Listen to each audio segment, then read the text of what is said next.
guys, if you're planning to move to Germany or if you're visiting Germany, one of the things that you will need to figure out is how to get around. Cabs are an option, yes, but do you have to sell a kidney to afford them every day? You might have to. They are crazy expensive. A very short ride could easily cost you one meal outside in a restaurant, and if you take a bit longer drive, it will cost you definitely a night in hotel. Don't worry, public transport in Germany is here to save us all. And today I'm going to talk about everything you need to know about it. Different type of transport options, where to buy tickets, how to navigate, where to check schedules. We will cover everything today. If you're new here, my name is Rashmi and I'm an Indian expat living in Germany for around 6 years now. I share videos about my experiences in Germany as an expat, also some travel videos. So if you are interested in such content, please do not forget to subscribe to my channel. Let's get back to the topic. Let's talk about different types of transport options. Whether you are in big cities or smaller ones, you will definitely use one of these options. I'll start with ICE trains, or as people call in Germany, ICE. These are the fast trains and they usually go long distances within Germany and also outside Germany. Their maximum speed could be up to 300 kilometers per hour. And if you're arriving in Germany with flight and you need to go to another city, for example, you're coming to Frankfurt via flight and you have to go to Stuttgart or Düsseldorf, then that's your best option.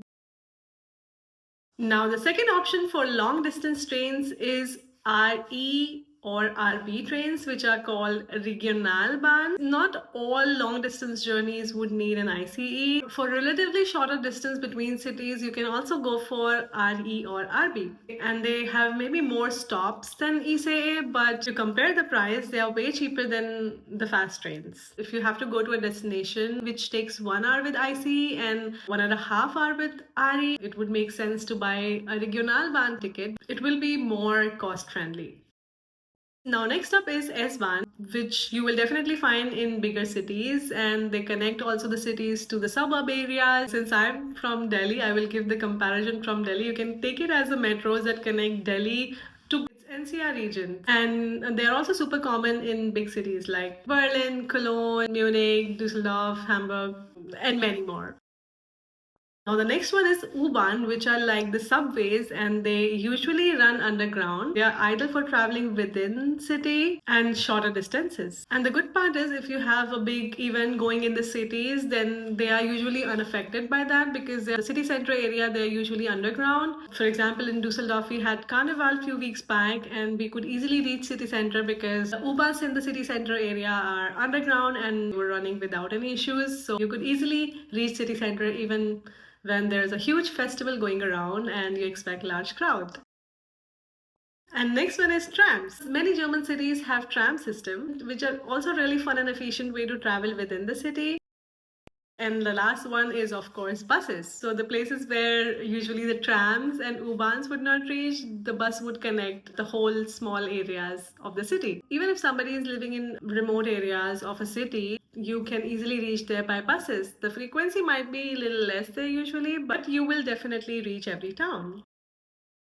If you're new and you do not have any app, Google Maps is your best bet. And when you enter your destination, Google Maps would generally show you the options available and also the schedule.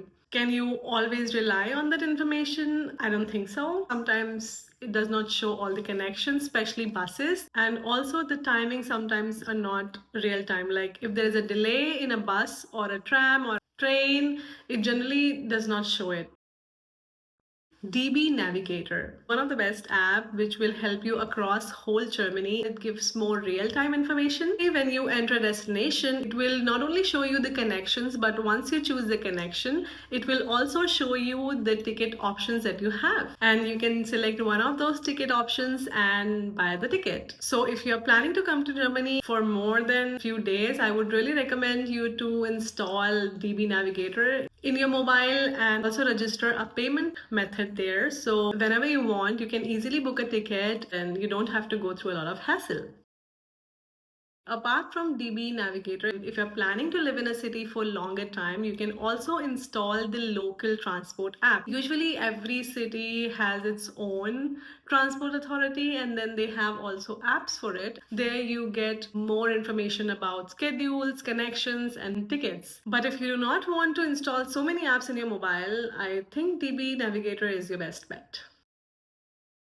There's so many options for ticket, and one would easily get confused about which ticket to buy. So let me talk about most of the ticket options that are available on all the apps and that you can choose.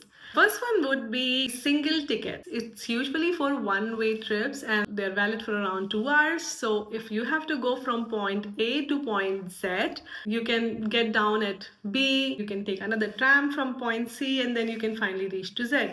But you have to make sure that you are going in one direction. If at any point you are coming back from point B to A, you have to buy another single ticket. So one single ticket is valid only for one direction. It's very easy on the app when you're buying it. One can see in the ticket from where to where you bought this ticket for. So it's very easy for somebody to check the direction you're traveling in. But if you're buying a ticket, there are also machines for validating the ticket, and we will talk about it in the later section. And now I talk about the next ticket. In the single ticket, you also have the option of buying Kurzstrecke ticket, which is like only a small distance ticket. If you have to travel only 2 or 3 stops, you can also buy this ticket, which is cheaper than the single ticket. Next one is day ticket, and as the name suggests, they are for the full day.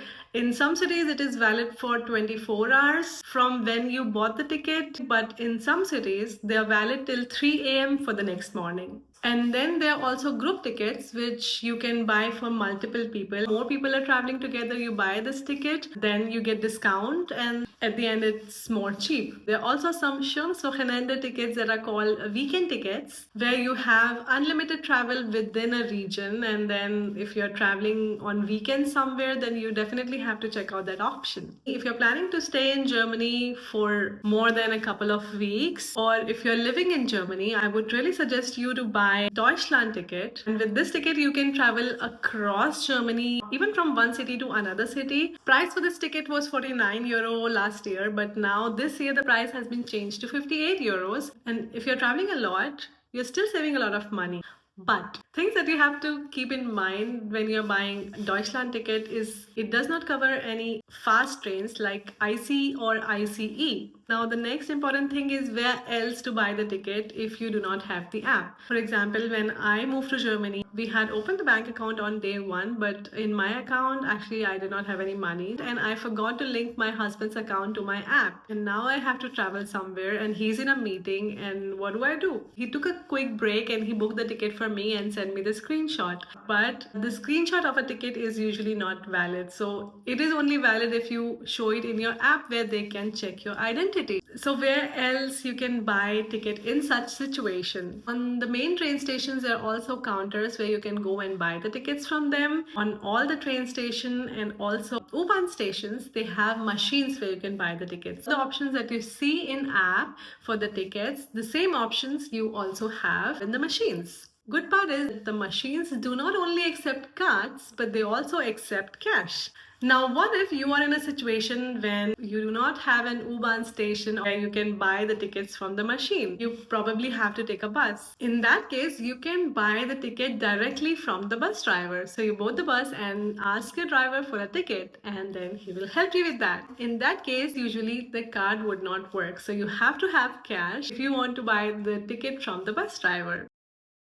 So now I talk about validating your ticket, something that I talked briefly about in another section. Let's talk about it in detail. If you're buying a ticket from the app, you do not have to usually validate it. But if you take a single ticket from the machine or from the bus driver, you usually have to validate the ticket. It's not the case if you're buying a single day ticket, because that's for the single day and then you don't need any validation. So for the single tickets, what's special you have to do? If you're in a tram or in a bus, they usually have a place to validate the ticket. You can scan your ticket and it will be validated. Now, if you're taking an S-Bahn, they usually do not have anything to validate your ticket inside an S-Bahn. Then what you have to do? In S-Bahn, you have to validate your ticket before boarding the train.